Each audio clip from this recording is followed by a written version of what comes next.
results for a grassroots national tournament. So I'm going to start by going to the admin section of the site, and I'm going to log in as the director of Club 43.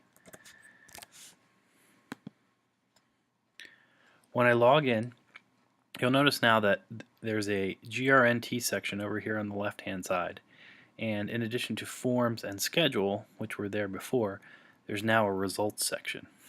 So I'm going to go ahead and click on results, and it shows me the GRNT for my club, which I scheduled through the schedule tab. You have to schedule the GRNT first and then enter the results after you schedule it. So I'm going to go ahead and I'm going to start entering the results for the GRNT. So the first thing you need to do, step one, is to select the clubs that participated in your GRNT. So you need to look through all the people who played in your GRNT and figure out which clubs make up those players. So in this particular case, there were 6 clubs that played in the GRNT for Club 43. They were clubs 43, 48, and 54, Club 337, Club 374, and Club 600. And I'm going to intentionally forget to choose Club 600 just to illustrate what happens. So I'm going to select off all the clubs that I want, and then I'm going to say that the clubs are selected. And then it's going to bring up step 2, which is to select which members from those clubs played in my GRNT.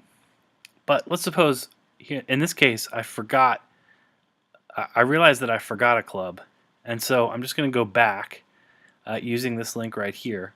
I'm going to go back to step 1, and I'm going to select Club 600 again. All the other clubs that I already selected remain selected, and then I'm going to select Club 600. So now I'm presented with a list of every member in all of the clubs that I picked, sorted in alphabetical order. So the next thing that would be useful in advance of entering the results would be to sort your list of players. You know, if you have the cards with the results, sort them alphabetically by last name. If you've got some sort of sheet or printout that you've written all the results on, sorting stuff alphabetically is going to make it a lot easier to find the players who played. So in this particular case, I've got a sheet in front of me, and I'm going to go through and I'm going to select the 34 players that played in the grassroots national tournament in Fremont. So I'm going to go ahead and select each of those players. So I'm just going down the list and looking for the players that I need to select. If as you're going you find that you can't find someone, that they don't show up on the list, that occasionally happens just due to issues with certain players, or data entry issues, or sometimes there's a bug in the software, heaven forbid, and so from time to time you won't be able to find someone. Remember, there's always a link at the very bottom, and I'll show you that in a second, where you can locate a player. Maybe they filled in the wrong club number on their card, and you need to figure out what the correct club number is for them. You can always do a find player. So let's see, I'm about halfway through the list right now. There were 34 total players at this grassroots national. The list is long when you have to include Club 600, because there are lots of members of the Travelers Club, which is Club 600.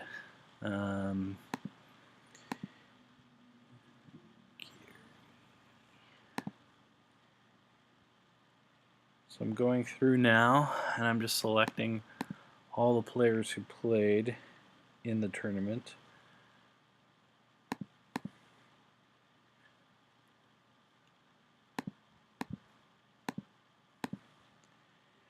Nearly there. And so you'll go through the same process of identifying all the players in those clubs that played.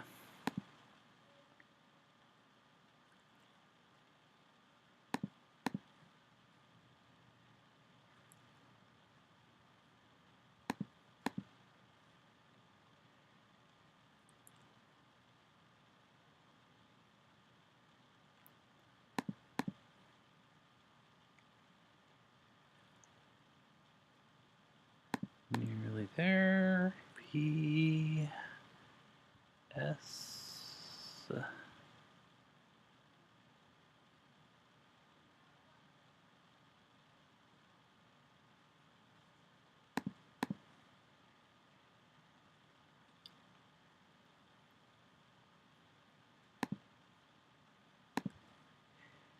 And finally, the last player to play was Tracy Yacht. I'm going to, again, intentionally not select him. So now I've selected all the players who played in the tournament.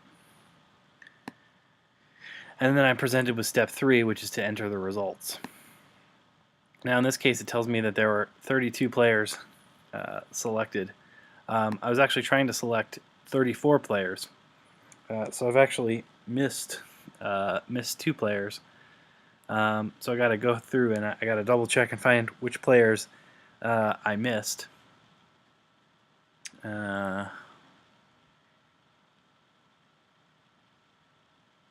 So I'm going to go ahead and double check that, which is going to make for an excellent video. So I've missed Marty Froman and Tracy Yacht from the list. So I can just go ahead and go back to the previous step. Anytime you forget someone or you leave someone off, you can always just go back. So I'm going to go ahead. I'm going to go back. I'm going to select Marty.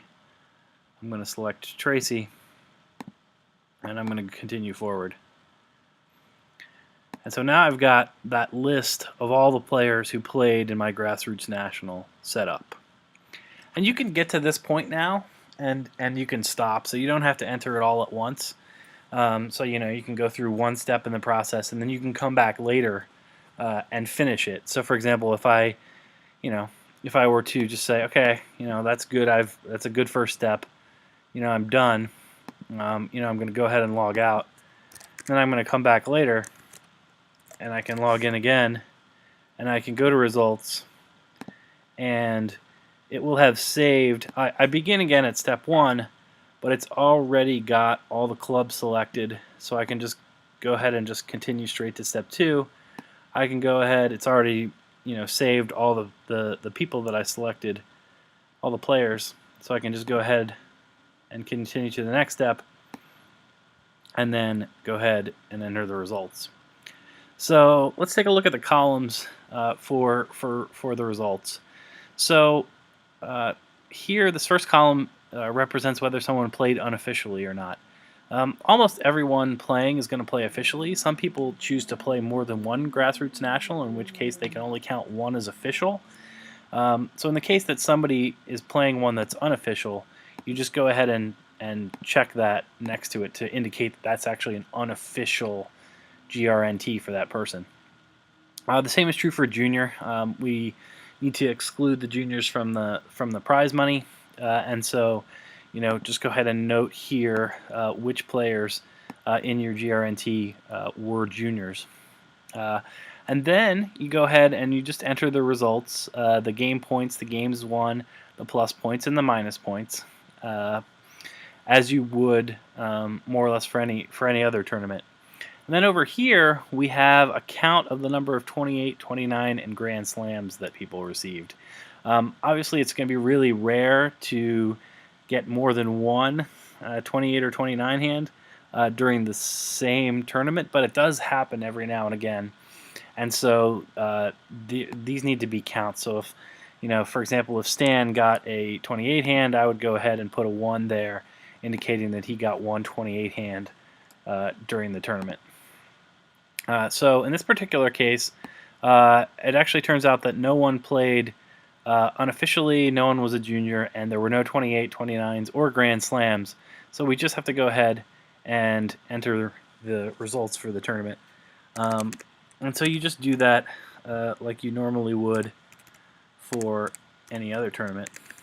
And you can just tab your way through. So here, I'm just entering the results for the tournament. And again, you have, as with the regular 9-game tournaments, you have 20 minutes. Every 20 minutes, you need to save the results in order for it to not forget anything. That's just done for security reasons. We don't want people leaving their computers and walking away, being logged in. And so we have it set so that every 20 minutes, if you don't take an action and save the data, then it logs you out. So I've entered the first 4 results, so I'm just going to go ahead and save those just so that things are saved and in there. And so now I'm going to keep going with the results. So I'm just going to enter the results for each player.